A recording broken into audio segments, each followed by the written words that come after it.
Hello everyone. So for today's video, let's talk about the basic and technical requirements to apply here at 51 Talk. So let's start with a basic qualification. First among the list is that you must be a college graduate or a bachelor's degree holder of any course. So kahit na hindi kayo education graduate, you can still apply as long as you are a bachelor's degree holder. And of course, you have your proof. You must have your TOR or diploma or any proof of graduation. It's among the three. So kung wala kayo ng TOR, pwede yung diploma or yung certificate of graduation. Okay? Second is that you must have passion for teaching English. Third is you must be fluent in English with clear natural accent.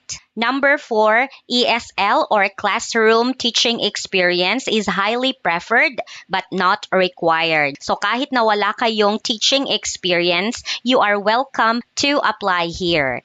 And number 5, TESOL or TEFL certification is an advantage but not also required. So kahit wala kayo nung na-mention ko yung TESOL tsaka yung TEFL certification, okay lang kasi the company will be giving free trainings to newly launched teachers. Then, of course, you have your attachments. You need to have one valid government-issued ID. So, it could be PRC ID, Postal ID, SSS ID, UMID GSIS ID, and all the rest of the IDs, basta it's government-issued ID. And then last to attach is your NBI clearance. Okay, so those are all the basic qualification. Now, let's go to the technical requirements. First on the list is of course a laptop or a desktop with the required specification. So highly recommended yung Windows 10, yung operating system. Tapos yung processor should be Core i5 10th Gen or the equivalent processor.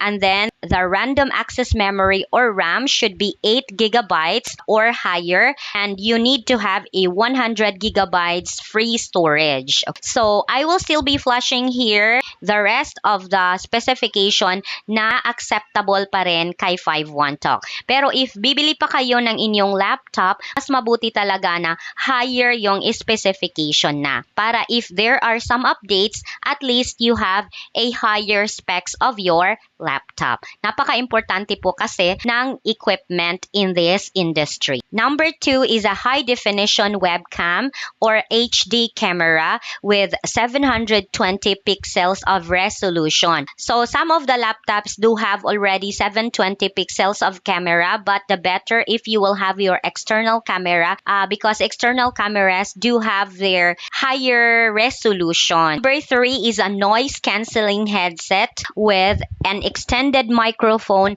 and noise-canceling feature. So dapat talaga kasi na masuppress yung ingay ng ating surroundings. Number 4 is a stable internet connection with at least 25 Mbps or higher internet speed. And last among the list is the most important, your teaching space. Your teaching space should be well lit, clutter-free, and with plain white background. Okay, so that completes all the basic and technical requirements for you to apply here in the company. And if you have further questions, just comment down below in the comment section. Or if you want to privately message me here in TikTok, Messenger, or in YouTube, you can just comment down below how, and I will try my best to communicate with you so that I can give you the full details in applying both the requirements and the steps that you will be undergoing. So if you have all the technical and basic requirements,